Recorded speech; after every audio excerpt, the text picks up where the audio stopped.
All right. Hey Kendra, how you doing? Hey, how are you, Angela? Doing all right. Um, it's funny, your mom called me this morning. Uh, this is our first podcast call, and your mom, of course, she calls me because she calls me every weekend. But it was like the last person I wanted to talk to this morning. She calls me up.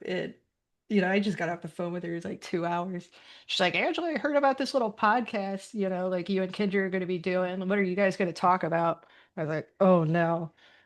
And I didn't know what to say to her. I was immediately caught a little off guard. And I realized that I had been too, like last week when I went to buy the computer equipment. You mentioned you wanted to do this podcast, and I wanted to make sure that I had like a good mic and a little sound system to make sure the sound quality was good. And I went to Best Buy and I had no idea what I was looking for or anything. So like I just went over to the audio department and I was talking to that guy back there. And he actually had been a previous podcaster and he was really helpful and talking about different apps to download and use. But basically, after he asked me a couple questions, he was like, you know, I think you're going to be way better off going over to Guitar Center. I was like, Guitar Center, really? He's like, yeah, like those DJs, musicians, like they all do that digital recording, and they're gonna have the boom mics and stuff like you want. And he's like, and the prices are probably better too. So I was like, okay.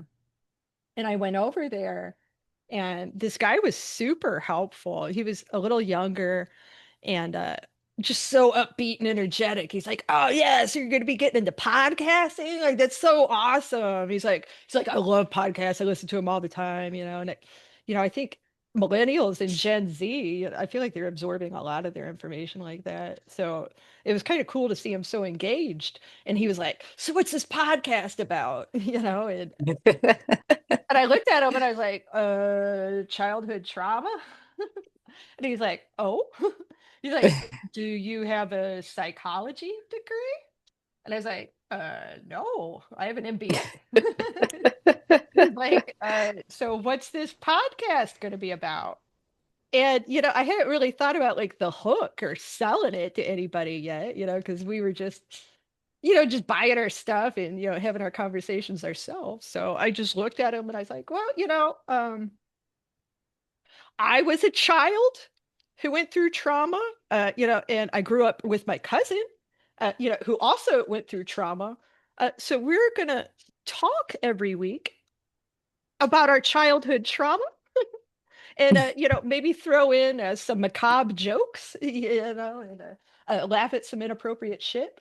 And Kendra, like, he was just like, and I was like, oh man, like I got to work on that hook. Like I got to sell it to people. Yeah, it's crazy on when you do, I mentioned to people as well what we were doing, just like briefly, not into depth, and just mentioning part of our trauma with other people just to get a feedback, get an opinion, see where their mind space was on would this be a good podcast? Would this be something they'd be interested in listening to? I think I was so overwhelmed by how many that I talked to had faced very similar trauma. And it was, I mean, weirdly comforting. You don't want anybody to go through what we went through as children, but it Yay for was almost, solidarity. it was like, okay, I'm not alone. Because growing up, I always felt alone. Because the reason for this podcast just now coming to tuition is because for you and I, waiting the years that I've waited, and I wouldn't say I waited. I mean, I didn't know it would ever happen, where you yourself would remember the things that I was remembering, or the things that I had already knew, not that I remembered, I already knew and had carried with me in silence. Out of protection, it goes to ask ourselves, how do we protect each other as kids even when we didn't realize it. Um, and years later, I realized it. I realized that that was a form of protection because I am the older of the two of us, And so I always looked at, and we were more than just cousins, we were very close. We were more sisters. I mean, our mothers made hideous, actually, I won't say mothers, I'll say your mother made hideous outfits, matching outfits that we would wear. And with their hairs and bows and with the ribbons. There I would was be that. remiss not to say my mother was an excellent seamstress. Like She she was, sewed the yeah. shit out of those outfits. Yeah, I mean, I'm sure we were cute, but like back then, it sucked having to wear them and having to look like all the time. But in that same sense came the protection, Right. being the older one. So yeah, so I'm so excited that not excited that you're remembering, just excited that you agreed to do this, um, because you don't realize, I'm 47 years old. I figured, I'm already made it in life and I've got a lot more to do in life, but I thought I healed. And then you figure out, you didn't heal all the way. And Right. now all these years later, I finally get a voice that I didn't have. Or that I chose not to have out of either protecting, other family members. So yeah, I'm super happy that you agreed to do this, and I can't wait to see where it goes, because it's the same path with different views, different, like you said before, different things in life happen to us due to the same trauma, and I think people are going to connect to that. Everybody that I had spoken with liked the idea, and I briefly told them, where you were coming from and where I'm going to come from. You're more going to come from, you have an analytic mind. I am more of a spiritual side, and we both handled it different, and but are getting to the same destination, which is really a neat thing to it's crazy. I'm saying it's a neat thing, after going through, we're going to describe, not in detail, Right. um, but the trauma that we went through, to be able to say, you know what, it's kind of cool how we both navigated through it. And yeah, let me take this opportunity, I guess, to give our audience the appropriate trigger warning, if it's not eminently Yes. clear already. This podcast will be trauma focused. Um, we are not psychiatrists, psychologists. We are not trained mental health No. professionals. We are survivors, sharing our survival story, our survival journey. They're not necessarily a bunch of survival wins. Like we're not coming in here like, hell yeah, this is how you do it, girls. Like we did not slay. Like we did not Yeah. slay all day. Like sometimes we were slain, but like we kept getting back up again. And, so this podcast is going to be talking about childhood sexual trauma, domestic violence, emotional abuse. Um, so if any of that And we'll is, throw a little humor in there too. We're yeah, going to lightheartedness, we're not going to be doom and gloom. I don't want to be all Uh, doom and gloom, but I don't want to catch people off guard if I crack a joke here. Absolutely. Because Yes, Kendra said she's absolutely. 47. We are Gen Xers, so Yes. like our filter is not as refined, I think, as our children would like for it to be. But No. we're works in I think we had the progress. best generation. I mean, I'll argue it. I I'm really being think we had the best generationist, generation. Right. inclusive. Um, so, we're gonna dive in, and I really hope that this helps others. And like Angela said, we are not professional uh, counselors, psychiatrists by no means. We are just people that went through something.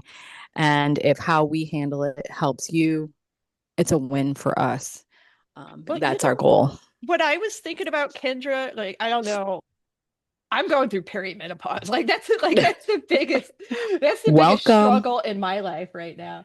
And I find it so comforting when I could go onto Facebook and, women our age are starting to talk about perimenopause, and it's so liberating, when other people post questions like, are my armpits supposed to smell like this? Or like, why am I so horny all the time? Or, Yes, like, why do my period, and women are starting to talk about this stuff and like we're normalizing it. And, the way I was thinking about it, like, what if we could like just talk about our trauma and not in the sense that we're like trauma dumping and saying like, woe is me, but like, like I'll call Kendra up sometimes, and like I have to ask her questions like, is this body pain normal or is it a trauma? And like if I were ashamed to ask her that, I wouldn't be able to ask my doctor that. I wouldn't be able to talk to, and so we want to normalize like a lot of these discussions and destigmatize them. And I think like the crux of our plight has been that we were raised to sit down and shut up, like we were raised to be seen and not heard. And I think that's going to be a central theme as Kendra and I kind of go through this and talk about it. That's where a lot of our anger and our hurt lives, in the silence, in the suppression and not having absolutely. a voice. And where Kendra's coming from with wanting to do this podcast now, is she touched on having broken memories, and I have a lot of repressed childhood memories. So I need to come out the gate and give a disclosure here.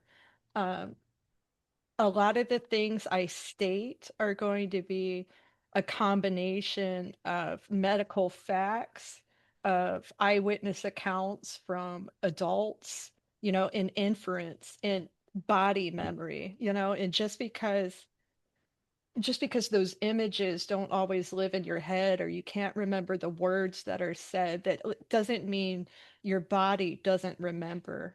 And I've had decades of my body like my body just clinging onto this memory and trying to fold in on me. And just now, I'm in a place mentally and emotionally where I feel safe. I am in a wonderful relationship right now. I've been with Jimmy for over 2 years now, and he is a wonderful, gentle man, and is very calming to my spirit. And just over these last couple of years, I've been able to put my sword down and my shield down, in rest while he rubs my shoulders. And I'm sure you know what I'm talking about, having gone through a cancer journey and stuff, just what a rock your husband must have been during that time. But Yeah, absolutely, as I'm absolutely. going through this stuff, I'm able to make breakthroughs in therapy and in discussions that I want to talk about with you and share with you, because we haven't talked about a lot of this stuff. So Yeah, why don't you that's why. kind of set the scene as far as what our I'm gonna childhood living situation was, who our abuser was, and absolutely. Um, I'm gonna start off by what triggered this all for me. My whole life, growing up. My dad had left my mom when I was 6 years old, and so I had a single mom, and she worked a lot of hours, sometimes two, sometimes three jobs just to make ends meet. And the only light sometimes that she felt that she had was her sister and her sister's husband, which is Angela's parents, and I would be. They would either help us with my mom with babysitting, or they would help with things around the house, my uncle especially. And so that's what started, that the scene, we'll say, is going to start in that home. Our trauma came from one person physically, but it came from an entire family mentally.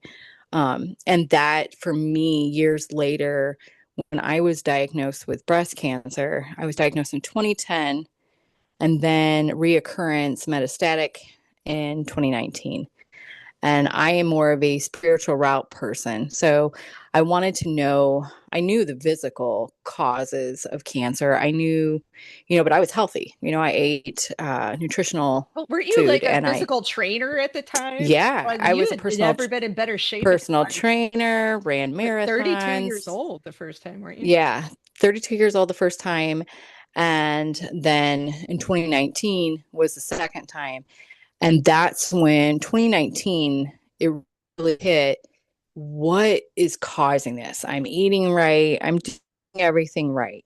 What is causing this? So I started diving. I mean, I've always, I really have gotten close with God throughout the years, but 2019, I really laid down my life to Him and said, hey, you know, I got to figure this out. What do I do here? I prayed. I believe in the Bible. I believe that your word says that we're healed. What's going on here? And that's when I started grounding and really diving into the spiritual side of things. There's got to be a spiritual root to everything. So I started looking up, breast cancer, certain types of cancers, what causes them spiritually, not physically, spiritually. And spiritually, what triggered all of this was for breast cancer, it means you are harboring anger and unforgiveness. And I was a pretty positive person, like on the outside. But I was a very negative person on the inside. Not too many people knew that about me. Like, not self hatred. I won't say that because I've always been pretty confident. And it was more per se I was angry at everything and everybody at all times. Even if I was sitting next to you and you didn't know it, there were sometimes I was angry. So what was that anger? What was causing that anger? Why is breast cancer? How's this all, making an algebra problem? And I need to solve this. And so for the breast cancer, the anger is mostly towards a woman, mostly towards a mother. Okay, well, my mom's a single mom. She's got her own story, and we can touch on that another day. But she's been through a hell of a life. Why am I angry at her? And so I had to dive in and think, okay, why am I angry at her? Where is the root cause? When did it start? And it started in um, my aunt and uncle's home. Um, my uncle sexually abused myself and my cousin Angela and others. We're finding out there were other young people that were abused by him, and he was a very calculated monster. And it went on for years. And so that anger started for me with my mom because when I started like getting older, I remember her telling me a story saying that my uncle had exposed himself to her and my grandmother. And I'm thinking to myself, okay, Who does this that? you knew. Yeah. First of all, who does that? Why are you staying quiet about it? And why would you leave me in this home with them? And, so there's a lot of variables here, because I try to look at my mom and that's what I've been working on is forgiveness and forgiving her for how did you not know? You had to know. You can't tell me you didn't know when the man exposed himself. And then you can't tell me, and this is years later as we're adults. She's telling me the story about when Angela was a baby and how her pediatrician even told her mother that he suspected this, and nothing was done. So you all knew, and you continue to allow this monster to exist among us and allow him to be alone with, us. So that's how this all really started was spiritually healing. It was, God's it was exposing things that I refused or not refused, but had literally shut down and put in the back of my mind because hey, I'm in my 30s now. I've got a life going on. I've got kids. I've got a great husband. Why do I need to talk about this?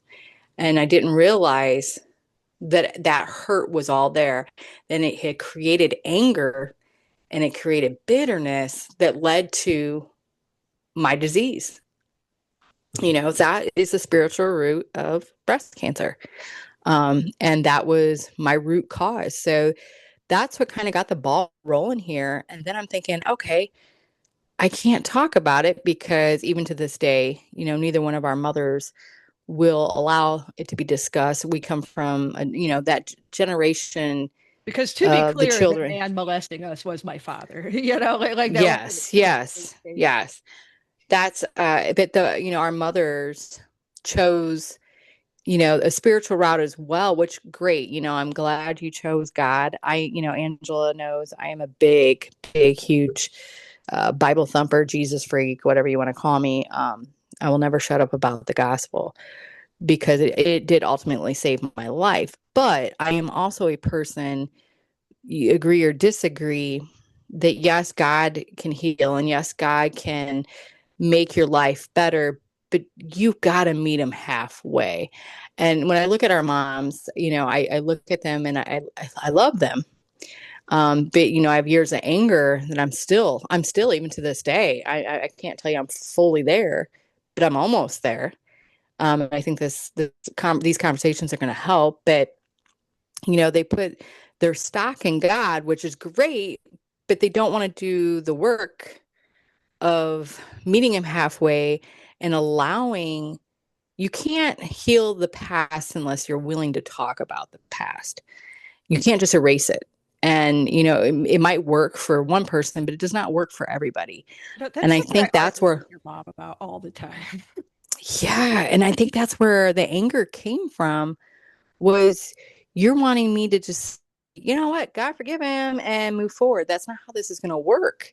I've got to be able to talk about it. So the good and bad of you personally, Angela, remembering things, it was kind of like almost like the elephant finally got off my chest.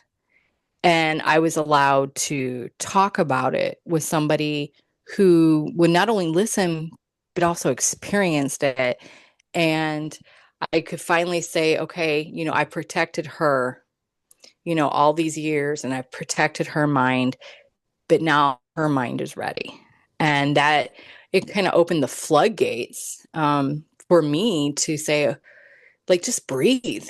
You know, I am mad per se at the fact that you are having to remember things.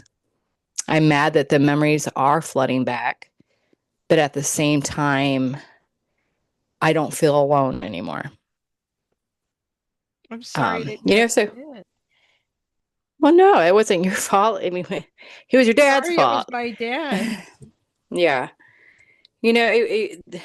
Like I said, all these people that have faced trauma, and sometimes it was a dad, sometimes it was a mom, sometimes it was a priest or a pastor. I mean, there's just so many sick individuals in this world.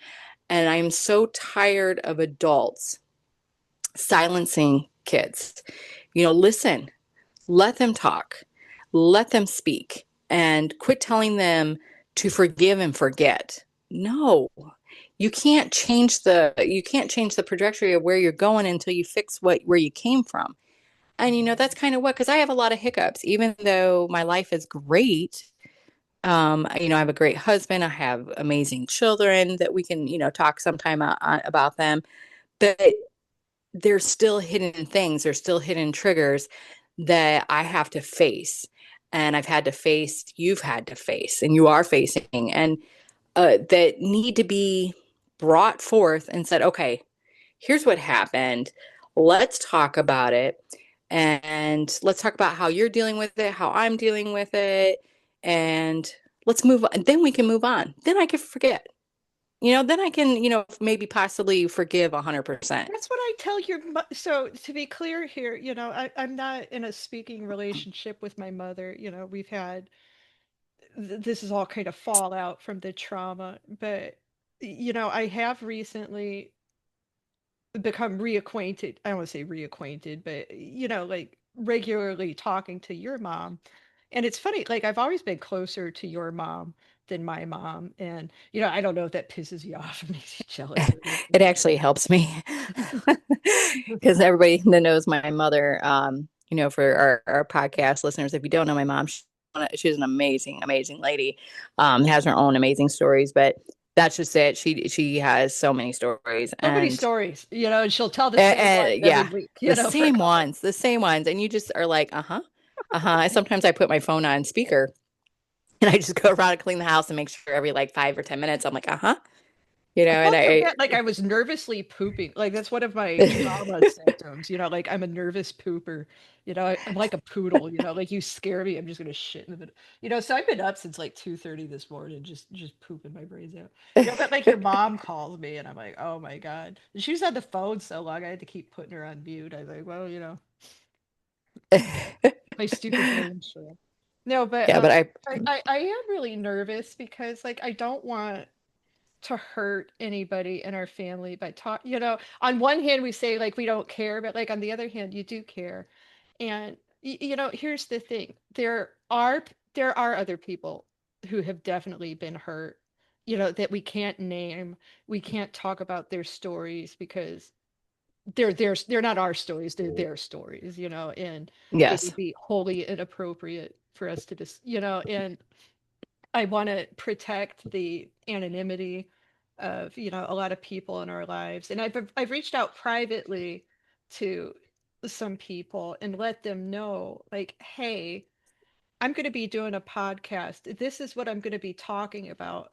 I want you to be aware of it because I don't want you to hear about it and think that I'm implying that you should have been aware or should, because some of these people are just, like background. Yeah, they're auxiliary, they're absolutely, tertiary, so like the friends' mom, like the friends of friends, and like those moms that were around. I don't want any of them to feel bad because they were a safe place and a refuge for me, during dark years. So I don't begrudge any of them. And there are a lot of graces and sympathies that I've been able to extend to our parents. Not my dad. My dad's been dead for 13 years now. um, Sometime we'll talk about how I had to go out and bury him. There's a whole experience, but he's been dead, and I'm not worried about hurting his feelings by any means. It's really Kendra's and my mother's that are most hurt by this, and that's I'm not prepared to go into that in detail right now, but I just do want to say that that's where I want to tread with caution because we do love these women. We do absolutely. empathize with their journeys and their stories. They were victims too. What we want to talk about here is our experience, what was happening, and not to point fingers or assign blame, but maybe give people those warning signs to look out for, or like here are the things that were happening, and when people like are able to hear all these data points, they're able to put them together like puzzle pieces. And like if one person hears our story and is able to say like, oh shit, like that's that's my friend Nancy, and be Absolutely. out, like that's what I want. And so I am deeply afraid of hurting somebody, particularly the other victims. I don't want to say anything that makes them feel guilty or shamed or like I'm drawing attention to them. And that's where I'm going to tread really, really. Real lively. Yeah. Yeah, absolutely. Yeah, so I agree completely. We have to, that's our goal is to reach others with our story, and help others, but at the same time respect the boundaries that have been placed by possible other victims. And, our mothers, you're going to hear us talk a lot about them. And some of it's not going to be pleasant. And that's okay because First of all, this has like happened. well, what woman does like wholly gets along with her mother all the time? Yeah, exactly. And here's the thing. This happened. This happened to us.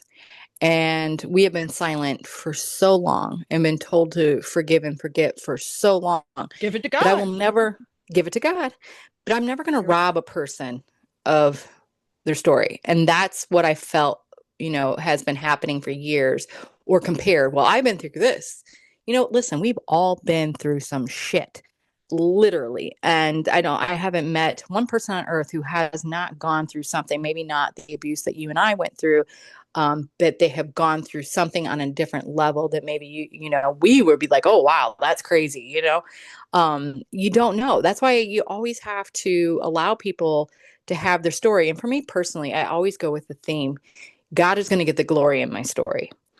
So as we talk, people, listeners are going to learn, that I'm going to base a lot of the Bible around what I do and how I cope and stuff. And that's kind of what this episode, I really want to start with the question, and we're going to hit some points, throughout this that we're decided to take. But Angela, like, I'm going to ask you this question and we can go off of it. When did you start recognizing your past as trauma?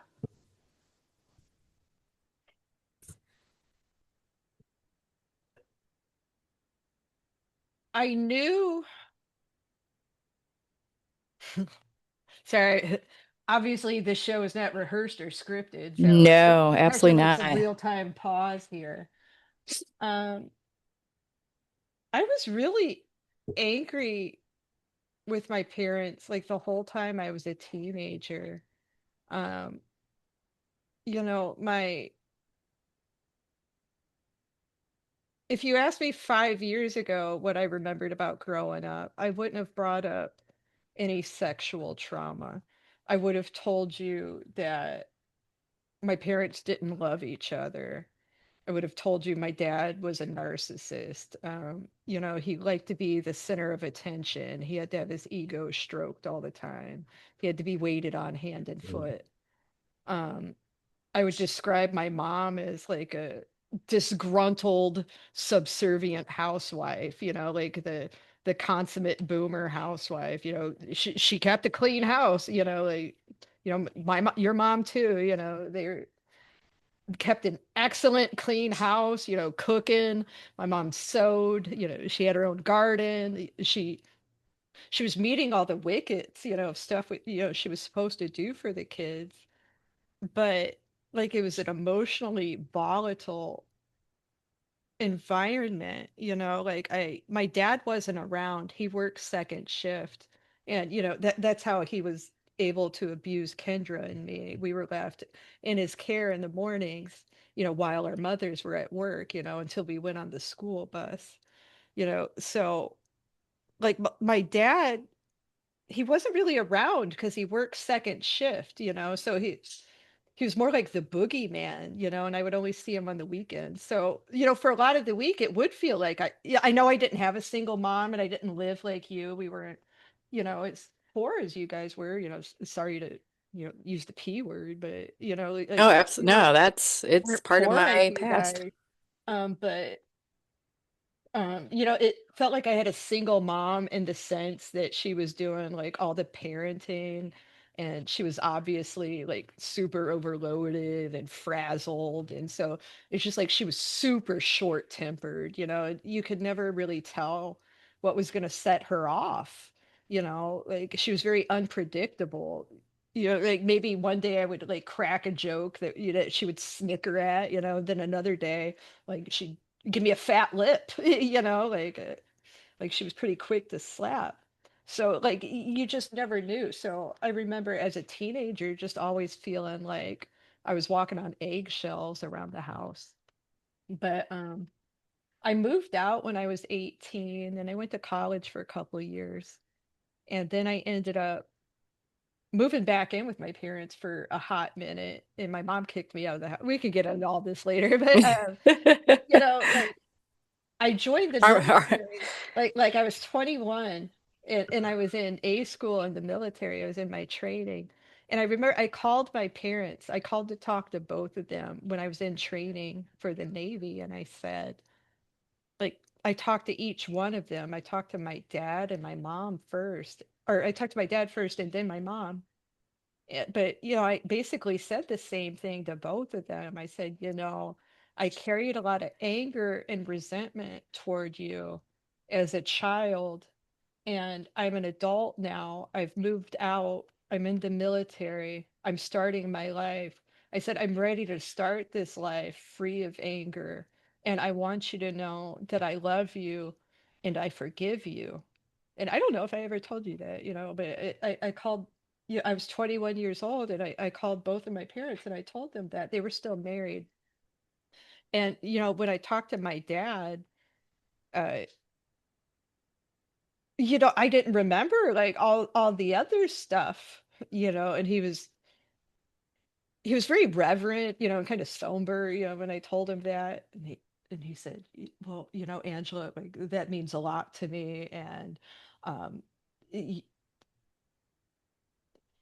it would be painful for me to relay his side of the conversation right now because I don't believe it. But he gave me a syrupy sweet kind of response that gave me a lot of comfort. Basically, I told him I forgave him, and he seemed very appreciative of that. But then I had the same conversation with my mom, and I said, Mom, I love you and I forgive you. And she said, I don't have anything to be sorry for. And that kind of set the tone for our adult relationship. And that was my first real red flag, if you will, as an adult, that like I wasn't going to have like a healthy, good relationship with my parents without some sort of major shift. Yeah, and when you describe with the way they both responded to you, I can just picture it, clear as day, especially Yeah, I with your noticed you mom. just snickering a little bit. Yeah, and I guess that's where some anger, that I talked about before came from was, as much as our moms are different, they're a lot alike. They grew up in the same home, and it was an abusive home. I don't think they went through, you know, what we went through as far They as being weren't sexually sexually abused. abused. No, they were It not was sexually physically abused, violent. but it was physically violent and mentally Cruel. violent. Yeah, very cruel. And sometimes, I think mental abuse in Yeah, a lot of our cases, grandfather was a World War II vet, like he was yeah, 17 getting shot at, in the field and absolutely. no And, business and, being out and there. God rest his soul. I absolutely adored the man. He was the only father figure I had growing up. But I guess that some of that anger comes from with our moms is that what do I need to be forgiven for? I haven't done anything. And as an adult and looking back and going through this healing journey, yeah, you do have a lot to be sorry for. you know, you're not going to tell me, that you didn't know because you did. And you're not going to tell me that even if you, let's say, I'll give them the grace that they didn't know, what exactly was going on. But years later, when it came out, I mean, where's the apology? Um, And I know that, like, I don't know if you still seek it, but you did. You seeked an apology from your mom. I seeked an apology from your mom and my mom. And we don't get an apology. We get, you got to forget about it and give it to God. And to me, that is, if somebody's out there listening, I'm sorry. Your apology is coming from me. I am so sorry. I am so sorry that somebody abused you, that somebody stole your innocence as a child, that you felt unheard. I am so sorry. And I am even more sorry because this might be the only apology you will receive is from me today. You might never receive it from the people that you're seeking it from. And that's what I'm working on now is being okay with that, being okay with not getting an apology, being okay that when I did open my heart and I was told, shh, don't talk. It's okay. It's the past. We forgiven. And I know my mom has said this to you before. She believes that your dad gave his life to God at the last minute. And I'm going to be honest, I don't give a shit if he did.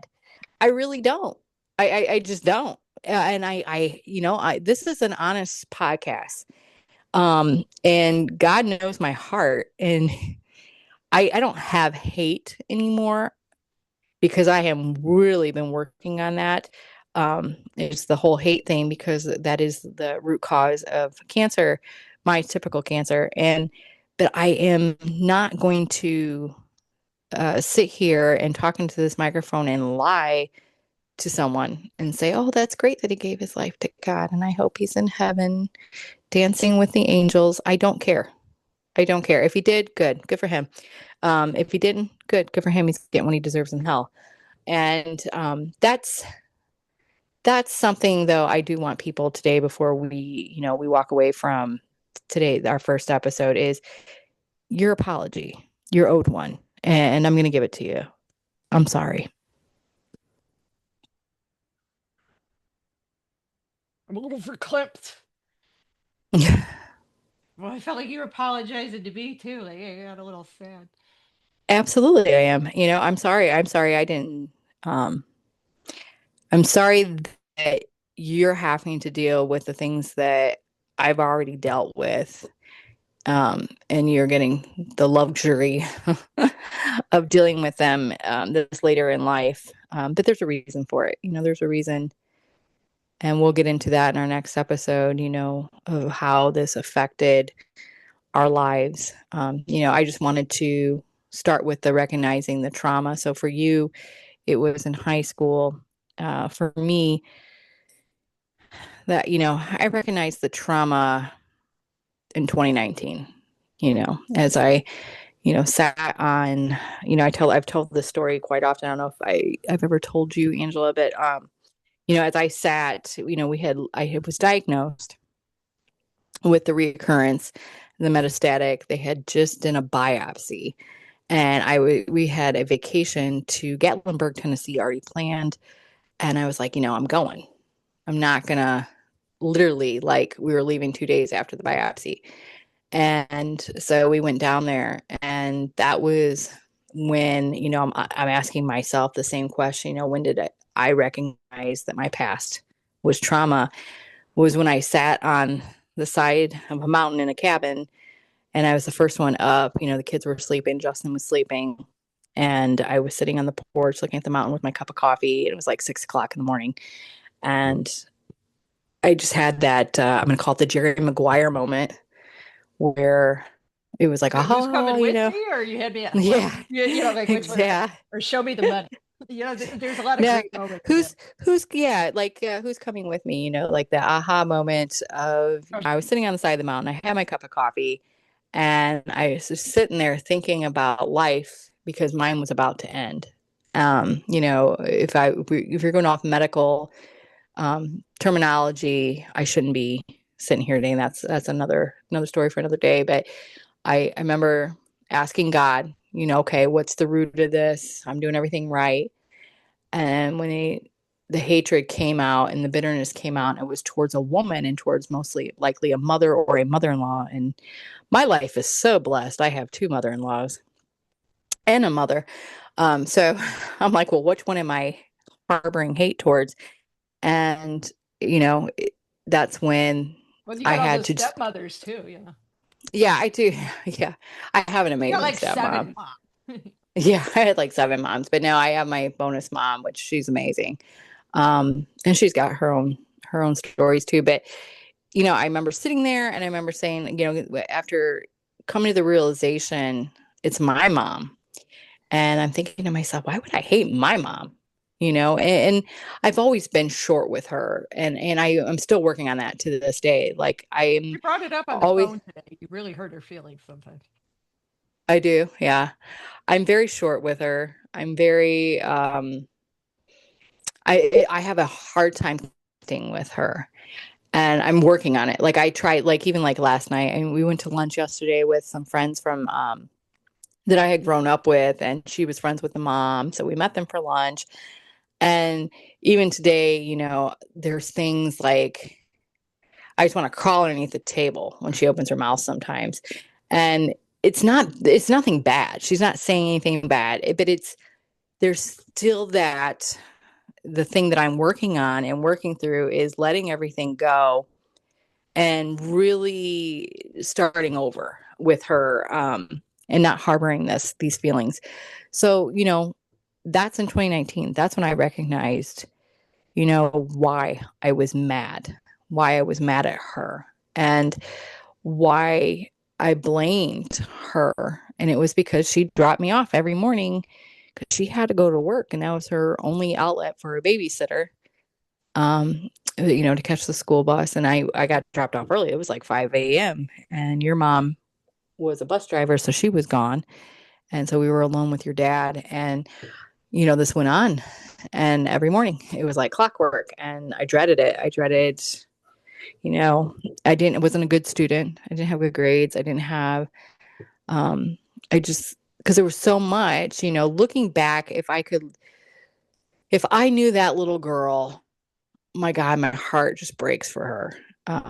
Because I think that's why I have the strong exterior that I have. I was always considered the badass. I got in fights and I never took no crap. And Kendra is known for, she never backs down. She's feisty. I don't know how many times I've had to hear that. But people don't realize that She's got a feistiness or chip on that her shoulder. I get that. she's got a chip on her shoulder. And what people don't realize, this is trauma. This is results of what we went through as children. And, that's why I get Attacked every day. so, yeah, you're attacked every day, not just physically, but that's mental abuse too. And you're being groomed. And, it just, Since I was a baby. yeah, absolutely. That's how sick of a monster he was.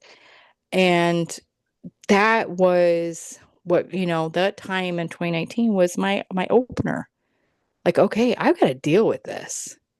Yeah, I gave my life to God. Yeah, I helped so many other women with breast cancer and with their spiritual journeys. And I counseled many, many women. And I love what I do.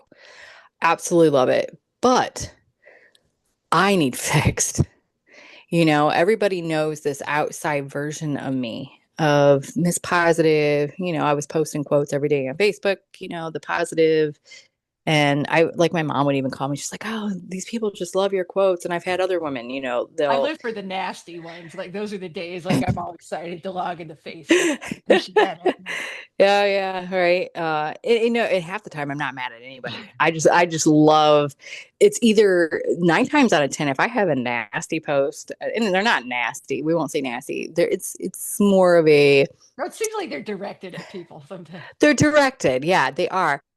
And a lot of people think it's like it's towards like my in-laws or towards my, somebody I'm not getting along with.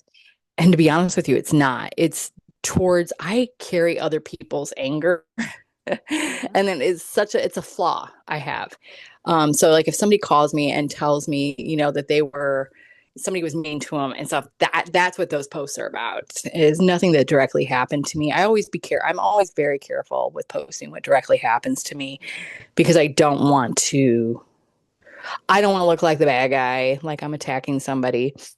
So a lot of those posts are actually, most of them are over situations that other people have gone through that affected them, and my heart hurt for them. So that's kind of my way of hopefully whoever hurt them sees So it. like being an advocate for your friend. Yeah, just being an advocate for my friends and just making sure they know, even if they're the only ones that get that post was to help them.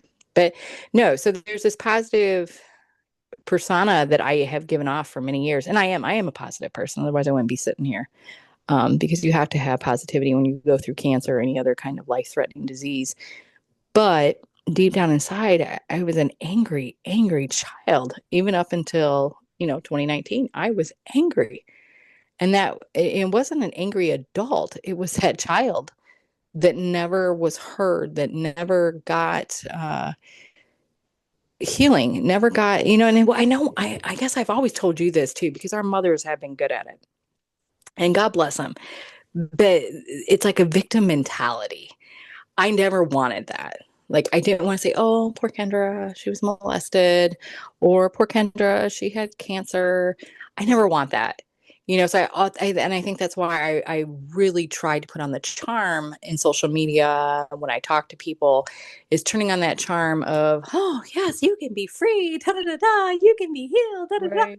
and yes, and you can be all these things that I'm telling you, but there was a kid in there that really hurt. So that's when I noticed, the trauma and how much, because I really didn't believe in mental illness or I've always brushed underneath the rug, like, okay, some people you're hiding behind it, but trauma's real, and that's what I wanted to talk about today and end it is with trauma, and that's what this podcast is going to mostly be about is trauma. And we'll talk about our lives as well and throw a little humor in there, but this is birthed out of a dark place, and my hopes and my prayers is that God's going to use it to not only help us completely heal, but to help other women and men. If there's any men listening, you may not want to listen all the time, but my heart is You're to not gonna help be a others. man hater.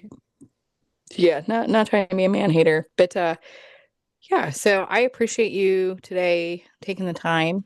I'm looking forward to next week and where we'll discuss, our healing journey, what we used, therapy, spirituality, because we both used different methods to cope with things. Okay. So we'll discuss that next week. And I really hope that this bless somebody and give somebody a voice. And remember, I'm sorry.